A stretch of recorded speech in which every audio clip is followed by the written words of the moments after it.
Hey there, it's Danielle Burnock from DanielleBurnock.com, that lady on the internet who loves you, connecting you to the love that heals so you can live your best life. You can go from surviving to thriving, and no matter what is going on in your life, and to empower you.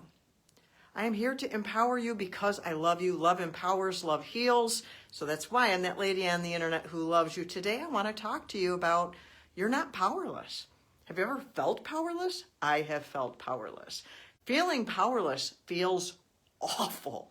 It feels awful. But we don't have to stay there because it is a feeling that is pointing to something. So we need to pay attention to that feeling. We don't say, no, I'm not feeling powerless. That won't work. That won't work. We'll go, I'm feeling powerless. What is going on? We have to listen to our emotions so that we can do where our power is at, which is in our power of choice. We always have the power of choice, but we are not always aware of it. I was not aware of my power of choice for most of my life. I was not raised to exercise my power of choice. I was squashed, maybe you were as well. But choice is a God-given power that no one can take from you. And if you will take ownership of that, you can take ownership of your life. I'm thinking of this old cartoon, Pinky and the Brain. Every day, Pinky would ask Brain, what are we going to do? And he says, we're going to take over the world. Well, this power that you have won't empower you to take over the world, but it will empower you to take ownership of your own life, take over your own life. I wanted to share just a little bit something with you out of my book, Because You Matter, How to Take Ownership of Your Life So You Can Really Live. Because saying we have a choice and exercising it is two different things. I was told growing up, change your attitude. I didn't even know what an attitude was. How am I supposed to change it? So we can be told to do things and go, yeah, that's a really nice thing. We ought to do that. How? How do we do that? And that's what this book is all about, is helping you with the how. How can you take ownership of your life?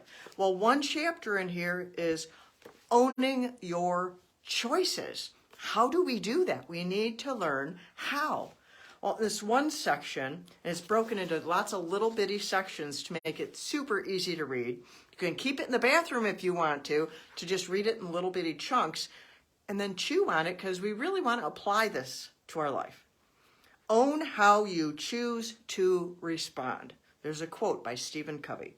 Every human has 4 endowments: self-awareness, conscience, independent will, and creative imagination. These give us the ultimate human freedom, the power to choose, to respond, to change. That's something we have, but we don't feel like we have it unless we are taught how to use it. It's like we had to learn how to walk. We had to learn how to write. We had to learn how to talk. Well, we need to learn how to operate our choice too. And this book will help you to do that. There's another part in here from a man named Viktor Frankl, who went through the Holocaust. He wrote a book called Man's Search for Meaning. And he learned about this power when they took everything else away from him. It was the only thing he had left. He said, everything can be taken from a man, but one thing. The last of human freedoms. To choose one's attitude in any given set of circumstances. To choose one's own way. And what I write in here is it doesn't matter if you're rich or poor or in between, if you live in the country, the city, or the slums, if you're male or female, if you're married or single, or widowed or divorced, if you're jail in the hospital, or home free, or wherever you're at, whatever your life is, that power of choice is yours. But if you don't know how to operate it, it doesn't help you very much, which is why this chapter is so helpful. I'm going to read you a couple of the subheadings, just so you get a half a clue, and then I want to encourage you to grab a copy. Own your choice to rise up. That's to speak up for yourself, to stand up for yourself. The quote at the beginning of this is, we are more than the worst thing that's ever happened to us. All of us need to stop apologizing for having been to hell and come back breathing. by Clementine von Radix. And the next subtitle is Own Your Story and Choose How It Ends. Brene Brown has become famous. Well, she was famous for this, but this is one of her famous quotes. When we own our stories, we get to write a brave new ending. And then Ernest Hemingway says, there's nothing noble in being superior to your fellow man. True nobility is being superior to your former self. And that's in the section on own what's yours and choose to respect boundaries. The next section is own the choices that will benefit you. And then my quote is there is when the challenges are yours, the victories are sweet.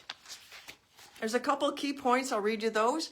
Taking ownership of one's life involves choices. We can't change what's happened, but we have the power to choose how to respond. By owning your response, you get to decide the direction your life will go now. See, we can't change the past, but we can change where we're going. Even in awful circumstances, the power of choice can lead you out and above those circumstances that are set on destroying you. Owning your part in your story empowers you to write a new ending.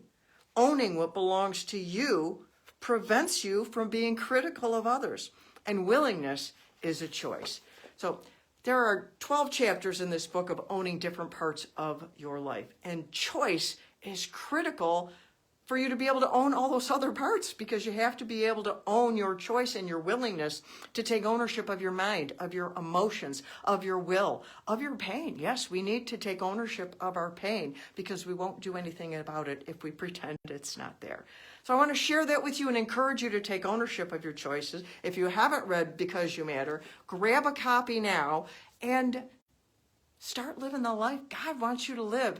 He wants you to thrive in life. I want you to thrive in life because I love you. And so until next time, mwah, I love you.